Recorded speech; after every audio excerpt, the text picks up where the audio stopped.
First నేనైతే band వేసుకోవట్లేదు, ఎందుకంటే court proceedings అప్పుడే కోర్టుకు వెళ్ళేటప్పుడు బ్యాండ్ వేసుకోవాలి కాబట్టి నేను బ్యాండ్ వేసుకోవట్లేదు.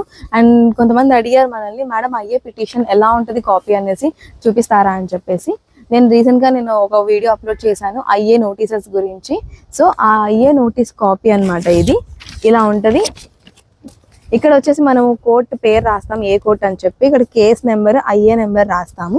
తర్వాత ఇక్కడ పార్టీస్ పేరు రాసి, ఇక్కడ సైడ్ లో వచ్చి ఎవరికైతే మనకి కోర్ట్ అనేది పార్టీస్ కి నోటీస్ పంపించమని చెప్తుంది కదా, ఆ పార్టీ యొక్క డిఫెండెంట్ నెంబర్ 1, 2, రెస్పాండెంట్ నెంబర్ 1, 2 అట్లా వాళ్ళు ఎవరైతే నేమ్ మెన్షన్ చేసి వాళ్ళ యొక్క అడ్రస్ పర్టికులర్స్, వాళ్ళ పేరు డీటెయిల్స్ అన్ని మెన్షన్ చేసి రాస్తామన్నమాట. సో కిందంతా ప్రొసీజర్ ఇది ఉంటుంది. ఇక్కడ అడ్వకేట్ సిగ్నేచర్ చేస్తారు. తర్వాత దీనికి వెనకాల డాకెట్ అనేది రాస్తామన్నమాట.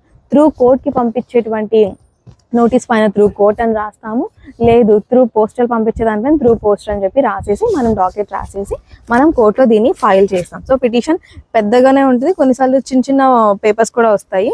సో ఇది అన్నమాట ఐఏ నోటీస్ పిటిషన్.